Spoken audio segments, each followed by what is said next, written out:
Friends, eight education academy 07 के इस YouTube channel में आप सभी दर्शकों का बहुत बहुत स्वागत है। यूजीसी नेट की दिसंबर 2024 को होने वाली परीक्षा को लेकर के लगातार पेपर में या अन्य सोर्सों से जो जानकारी आ रही है उसके आधार पर कुछ बातें जो निकल करके सामने ही न्यूज़पेपर के माध्यम से दैनिक जागरण के आज के इस संस्करण में उसके बारे में मैं आपके साथ शेयर करता हूं। यदि आप भी यूजीसी नेट के बैठने वाले अभ्यर्थी में से हैं, प्रशिक्षु में से हैं या फिर आगे के लिए अपने करियर को इसमें बनाना चाहते हैं तो आपके लिए आज का यह वीडियो बहुत ही महत्वपूर्ण होगा। वीडियो अच्छा लगे तो निश्चित रूप से एक लाइक दीजिएगा, अपने मित्रों के साथ इसको शेयर करिएगा। इसी उम्मीद पर इसी प्रयास को मैं पूरा करने जा रहा हूँ आपके लिए। देखिए क्या है आज का यह बहुत ही महत्वपूर्ण मैसेज है, समाचार है। यह है कि एनटीए में सुधार को लेकर गठित उच्च स्तरीय समिति ने की बड़े बदलावों की सिफारिश। दूसरा पॉइंट है, यह स्वीकार हुई तो काउंटसोर्सिंग पर लगेगा लगाम, केंद्रीय और नवोदय विद्यालय बनेंगे अस्थायी परीक्षा केंद्र। और थर्ड है, हाइब्रिड मोड में आयोजित होगी परीक्षा, प्रश्न पत्र रास्ते में लीक होने की घटनाओं से मिलेगी निजात। ये तीन महत्वपूर्ण घटनाएं हैं, सूचना है जो कि आप यहाँ देख रहे हैं। 1 नंबर, 2 नंबर और 3 नंबर, यह तीनों आप समझ गए होंगे कि एनटीए में सुधार को लेकर के गठित उच्च स्तरीय समिति ने जो एक अपनी सिफारिश यूजीसी नेट के संदर्भ में दिया है उसकी बात हो रही है।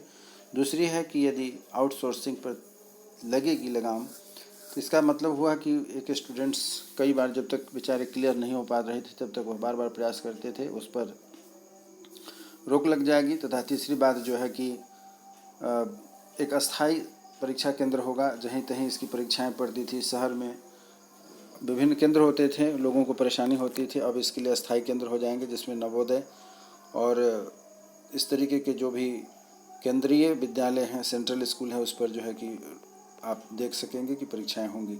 चलिए आगे बढ़ते हैं। क्या और विशेष महत्वपूर्ण सूचना है एनटीए को लेकर कि यूजीसी नेट से संबंधित क्या भी है बात जानकारी, वो आप देखिए। तो यहाँ दिया गया है कि यूजीसी नेट में ख़त्म हो सकेगा अनगिनत अटैम्प्ट, अर्थात जब तक आप क्वालिफाई नहीं करते थे तो बार बार परीक्षा देते रहते थे, उस पर रोक लगेगी। क्या कहा गया थोड़ा देखिए। नेशनल टेस्टिंग एजेंसी एनटीए में सुधार को लेकर के इसरो के पूर्व प्रमुख के राधाकृष्णन की अगुवाई में गठित उच्च स्तरीय कमेटी के सिफारिशों को स्वीकार किया गया तो आने वाली परीक्षाओं में काफ़ी बड़े बदलाव देखने को मिलेंगे, जिससे सबसे अहम मेडिकल में प्रवेश को नीट यूजीसी परीक्षा के छात्रों को मिलने वाले अनगिनत मौके अब ख़त्म हो सकते हैं। इंजीनियरिंग पाठ्यक्रम में प्रवेश की परीक्षा जेईई मेन की तर्ज पर इन परीक्षा के लिए भी उन्हें अब अधिकतम बार मौके दिए जा सकेंगे। माना जा रहा है कि इससे नीट यूजीसी की परीक्षाओं में काफ़ी भीड़ कम हो जाएगी। अभी इस परीक्षा में इस तरह के कोई भी रोक नहीं है, चलते छात्र औसतन 7 से 8 बार शामिल होते हैं। अभी वह परीक्षा वर्ष में सिर्फ एक बार ही होती है, जबकि जेईई मेन वर्ष में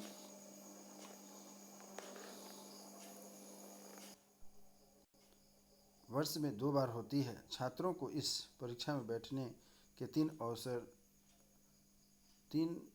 वर्ष में 6 मौके मिलते हैं। 2024 में नीट यूजीसी के करीब 24 लाख छात्रों ने हिस्सा लिया था। एनटीए में सुधार को लेकर गठित उच्च स्तरीय समिति अपनी सिफारिश पिछले सप्ताह ही सुप्रीम कोर्ट में दे चुकी है।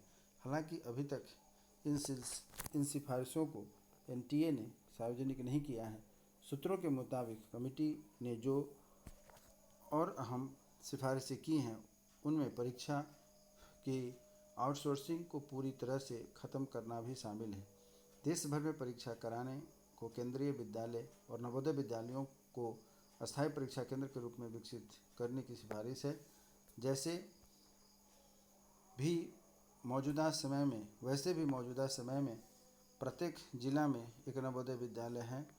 वहीं कई जिलों में नवोदय विद्यालय और केंद्रीय विद्यालय दोनों हैं। इसके अतिरिक्त दूसरे सरकारी संस्थानों को इससे जोड़ने का सुझाव भी दिया गया है। और भी कुछ महत्वपूर्ण बातें हैं, उसे भी आप देखते चलिए।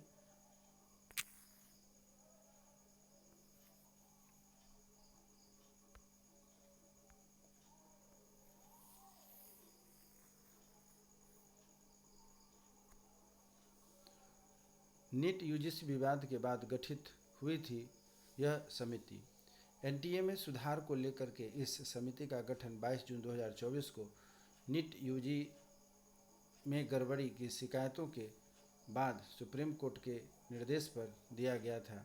इसरो के पूर्व प्रमुख के राधाकृष्णन के अगुवाई में बनाई गई इस 7 सदस्यीय कमेटी से जुड़े और बड़े नाम शामिल किए गए थे। उसमें एम्स दिल्ली के पूर्व निदेशक रणदीप गुलेरिया, शिक्षाविद बीजे राव, के राममूर्ति, पंकज बंसल इत्यादि, आदित्य मित्तल के साथ शिक्षा मंत्रालय के संयुक्त सचिव गोविंद जायसवाल और बतौर सदस्य शामिल हुए थे। समिति को परीक्षा समिति में सुधार, डाटा सुरक्षा प्रोटोकॉल में सुधार और एनटीए की स्ट्रक्चर व कार्यप्रणाली आदि को लेकर अपनी सिफारिशें देनी थी।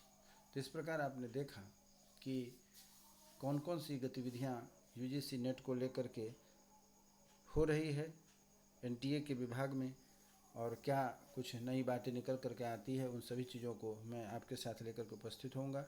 यह जो जानकारी है एक संतुष्ट पुख्ता जानकारी है।